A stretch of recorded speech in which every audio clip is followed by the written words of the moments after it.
وَلَقَدْ يَسَّرْنَا الْقُرْآنَ لِلذِّكْرِ فَهَلْ مِن مُّدَّكِرٍ الحمدللہ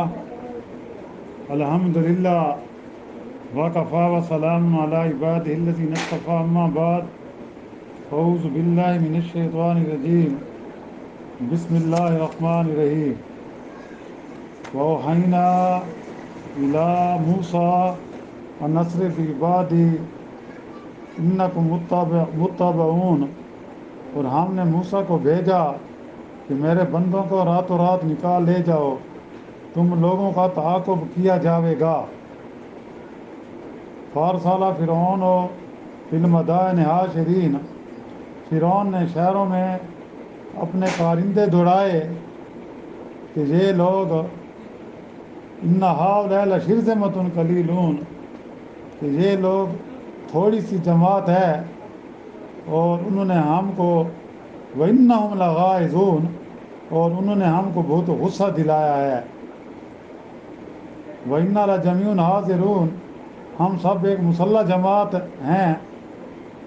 فَأَخْرَجْنَاهُمْ مِنْ جَنَّاتٍ وَعُيُونٍ، غرض ہم نے ان کو باغوں سے، چشموں سے اور خزانوں سے اور عمدہ مکان سے نکال بیر کیا۔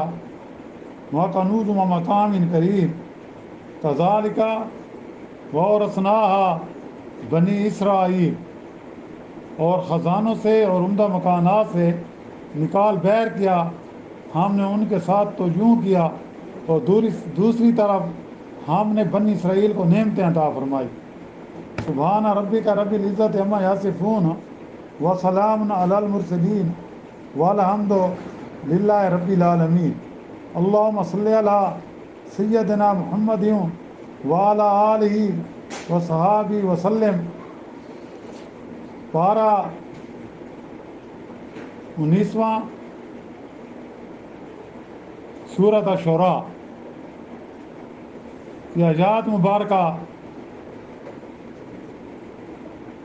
52، 53، 54، 55، 56، 57، 58 اور 59،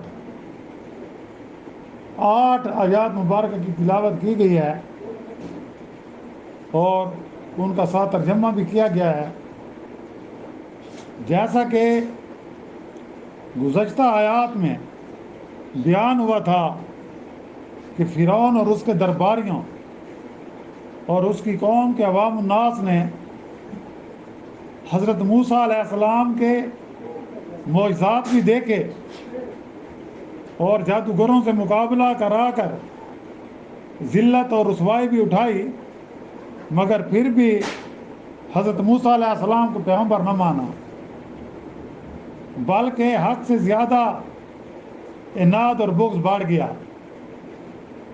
مگر حضرت موسیٰ علیہ السلام برابر فرعونیوں کو تبلیغ فرماتے رہے اور بنی اسرائیل کو آزاد اور رہا کرنے کا مطالبہ بھی فرماتے رہے۔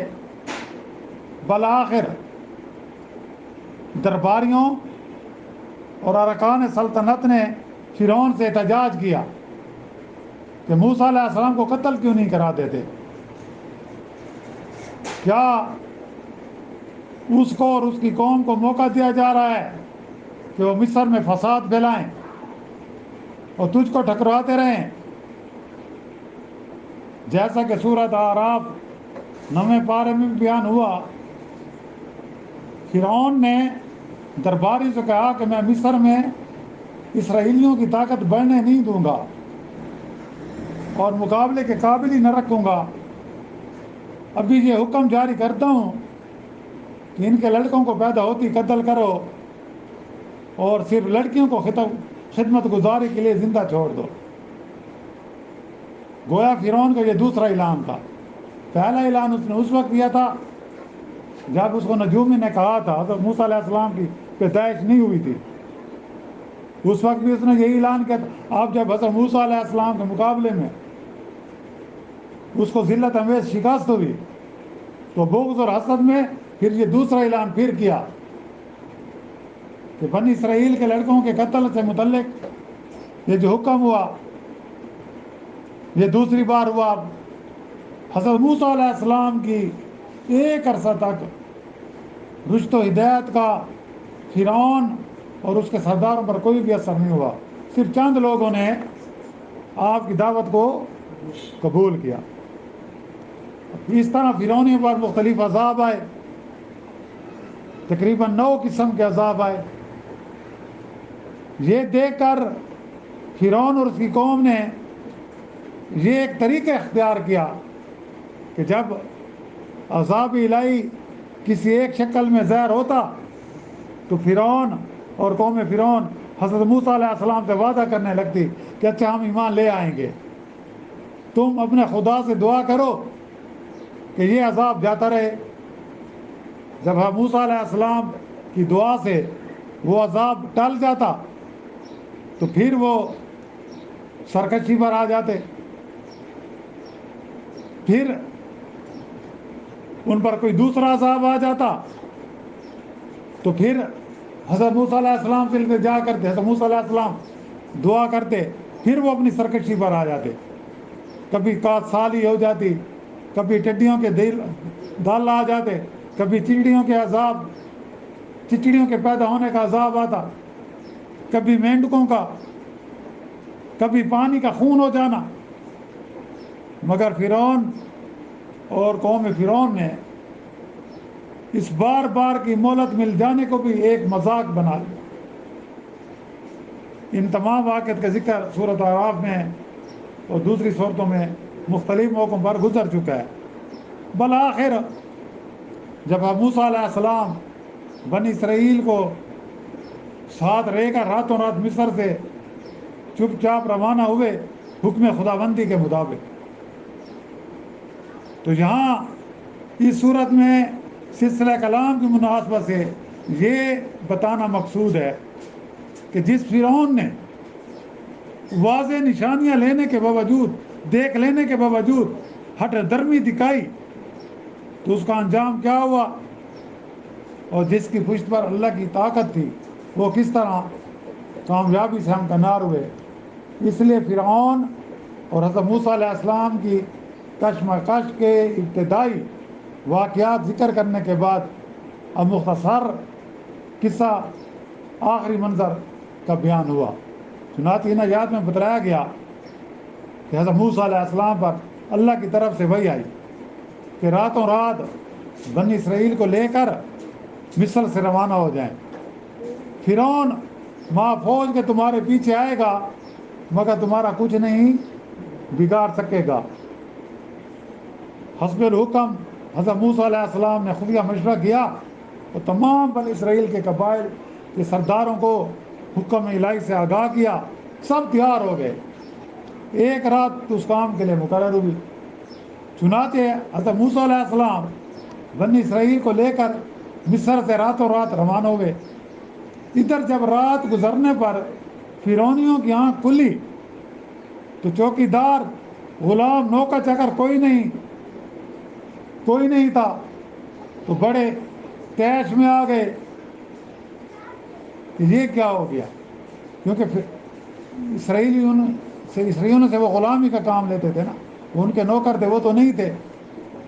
جب یہ خبر مشہور ہوئی کہ بنی اسرائیل راتوں رات فرار ہو گئے تو فرعون نے پھر ان کا تعاقب کیا اپنی مسلح فوج کے ساتھ, اور آس پاس کے شہروں میں اپنے کارندے دوڑائے اور کہلا بھیجا کہ بنی اسرائیل کی تو ایک چھوٹی سی جماعت ہے جو خفیہ طور پر چالاکی سے نکل گئی ہے, اور ہم تو ہتھیار بند ہیں, اب ہم انہیں اس سرکشی کا مزہ چکھائیں گے, اور سب کو ایک ساتھ گھیر کر گاجر مولی کی طرح کاٹ دیں گے. غرض فرعون نے ضروری سامان اور فوج کو جمع کیا, تمام لو لشکر لے کر بنی اسرائیل کے تعاقب میں نکلا, لیکن اس کو یہ خبر نہیں تھی کہ یہ تعاقب تیرے لیے ہلاکت کا باعث بنے گا. یہ تعاقب تیری اب ہلاکت کا وقت آیا ہے, یہ تجھے اپنی منزل کی طرف لے جا رہا ہے۔ چنانچہ ایسا ہوا کہ فرعون اپنی قوم اور لو لشکر کے سمیت بار میں غرق ہو گیا۔ آگے بارشاہ تارہ کا ارشاد ہوا جو کہ جملہ معترضہ کے طور پر یہ فرعونی اپنی طاقت اور کثرت کے گمانڈ پر بنی اسرائیل کے تعاقب میں نکلے، اس بہانے ہم نے ان کے باغات سے، ان کو چشموں سے، ان کی نہروں سے، ان کی خزانوں سے، ان کے بارونق مکانوں سے بے دخل کر دیا۔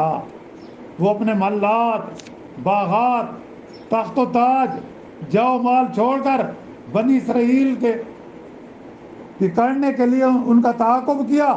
بالآخر ایسا ہوا کہ سب کے سب کیا ہو گئے؟ سمندر میں غرق ہو گئے۔